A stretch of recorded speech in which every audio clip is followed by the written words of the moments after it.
श्री स्वामी समर्थ. तुम्हा सर्वांचं श्री स्वामी समर्थ कृपा या चॅनलवर मनापासून खूप खूप स्वागत. स्वामी कृपेने तुमचा आजचा दिवस शुभ जावो. स्वामी महाराज तुमच्या सर्व चांगल्या इच्छा पूर्ण करोत हीच स्वामी चरणी प्रार्थना करते आणि आजच्या व्हिडिओला सुरुवात करते. चैत्र महिन्यातील कृष्ण पक्षातील संकष्ट चतुर्थी 27 एप्रिल 2024 रोजी आलेली आहे. संकष्ट चतुर्थी म्हटलं की आपल्यासमोर येतात ते गणपती बाप्पा. चतुर्थी हा दिवस गणपती बाप्पांना समर्पित असतो. गणपती बाप्पांना संकटातून मुक्त करणारे संकटमोचक आणि विघ्न दूर करणारे विघ्नहर्ता असंही म्हटलं जातं. संकष्ट चतुर्थीच्या दिवशी जर आपण आपल्यावरील संकट, विघ्न, अडचणी दूर होण्यासाठी गणपती बाप्पांना साकडं घातलं तर विघ्नहर्ता आपल्या मदतीला धावून येतोच. संकष्ट चतुर्थीच्या दिवशी गणपती बाप्पांची विधिवत पूजा आणि आराधना केल्याने व्यक्तीच्या जीवनातील सर्व बाधा व पापे नष्ट होतात अशी मान्यता आहे. संकष्ट चतुर्थीच्या दिवशी गणपती बाप्पांचं तत्त्व जागृत असतं. त्यामुळे या दिवशी आपण काही उपाय व सेवा केले तर त्याचं फळ आपल्याला लवकर मिळतं. तर असाच एक उपाय आपण आजच्या व्हिडिओमध्ये जाणून घेणार आहोत. त्यासाठी तुम्ही व्हिडिओ संपूर्ण पहा आणि चॅनलवर नवीन असाल तर चॅनलला सबस्क्राईब जरूर करा. तर हा उपाय आपण कशासाठी करायचा आहे? जर तुमची एखादी कठीणातील कठीण इच्छा खूप दिवसांपासून प्रयत्न करूनही पूर्ण होत नसेल, तुम्ही खूप कष्ट आणि मेहनत करीत आहात पण तुम्हाला यश मिळत नसेल, आर्थिक समस्या सुटत नसेल, तर त्यासाठी तुम्हाला हा प्रभावी उपाय करायचा आहे. यासाठी आपल्याला सकाळी लवकर उठायचं आहे. आपली सर्व नित्यकर्म आटोपून देवघरातील देवांची पूजा करायची आहे.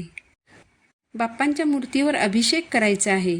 प्रथम पाण्याने, मग पंचामृताने आणि मग पुन्हा पाण्याने अभिषेक करायचा आहे. अभिषेक करत असताना ओम गम गणपतये नमः या मंत्राचा जप करायचा आहे. त्यानंतर बाप्पांची मूर्ती स्वच्छ कपड्याने पुसून घ्यायची. बाप्पांना गंध लावायचं, हळद कुंकू अक्षता ओल्या करून अर्पण करायच्या, लाल फूल अर्पण करायचं. जास्वंदाचं फूल मिळालं तर खूप छान. बाप्पांना जानवा आणि वस्त्र देखील अर्पण करायचं. दुर्वांची जुडी अर्पण करायची. गूळ खोबऱ्याचा नैवेद्य दाखवायचा. यानंतर बाप्पांची आरती करायची आहे. यानंतर आपल्याला हा उपाय करायचा आहे. या उपायासाठी लाल जास्वंदाच्या झाडाचं एक पान घ्यायचं आहे. सफेद किंवा इतर रंगाच्या जास्वंदाच्या झाडाचं पान घ्यायचं नाही. संकष्टीला आपण गणपतीला लाल जास्वंदाचं फूल अर्पण करतो. बाप्पांना लाल जास्वंदाचं फूल अतिशय प्रिय आहे. यामुळे या उपायासाठी लाल जास्वंदाच्या झाडाचं एक चांगलं पान घ्यायचं आहे. हे पान स्वच्छ धुवून घ्यायचं. त्यानंतर देवघरासमोर आसन घेऊन बसायचं. थोडंसं कुंकू घेऊन त्यात पाणी टाकायचं आणि त्याची पेस्ट तयार करायची. या कुंकवाने जास्वंदाच्या पानावर आपली इच्छा लिहायची आहे. इच्छा कोणतीही असली तरी ती एका शब्दातच लिहायची आहे. म्हणजेच जर कर्जापासून मुक्ती हवी असेल तर कर्जमुक्ती, नोकरीसाठी हा उपाय करणार असाल तर नोकरी प्राप्ती, संतान प्राप्तीसाठी हा उपाय करणार असाल तर संतान प्राप्ती, किंवा आर्थिक समस्या असेल तर लक्ष्मी प्राप्ती असं एका शब्दात लिहायचं आहे. आपली इच्छा लिहिताना ती जास्वंदाच्या पानाच्या सुलट्या बाजूवर लिहायची आहे. म्हणजे पानाचा जो गुळगुळीत भाग असतो त्यावर लिहायचं आहे, उलट्या बाजूवर लिहायचं नाही. यासाठी जास्वंदाच्या झाडाची किंवा पानाचा देठ घ्यायचा, कुंकुवात बुडवायचा आणि त्याने जास्वंदाच्या पानावर आपली इच्छा लिहायची आहे. इच्छा लिहून झाल्यावर एका प्लेटमध्ये अख्खे तांदूळ घ्यायचे. तांदळावर थोडंसं हळद कुंकू वाहायचं आणि इच्छा ज्यावर लिहिलेली आहे ते जास्वंदाचं पान बाप्पांकडे देठ येईल या रीतीने तांदळावर ठेवायचं आहे. इच्छा लिहिलेली पानाची बाजू वर येईल अशा प्रकारे पान तांदळामध्ये ठेवायचं आहे. त्यानंतर 3 दल असलेली एक दुर्वा अशा 21 दुर्वा घ्यायच्या आणि त्याची एक जुडी बनवायची. ती जुडी उजव्या हातात घ्यायची. त्यानंतर 3 वेळा अथर्वशीर्षचं पठण करायचं. पठण करताना 3ऱ्या वेळी फलश्रुतीसहित अथर्वशीर्ष पठण करायचं आणि एक वेळ गणपती स्तोत्राचंही पठण करायचं आहे. ही दुर्वांची जुडी इच्छा ज्या पानावर लिहिली आहे त्या जास्वंदाच्या पानावर ठेवायची. दुर्वांच्या जुडीचा देठ बाप्पांकडे येईल अशा रीतीने ही जुडी जास्वंदाच्या पानावर ठेवायची आहे.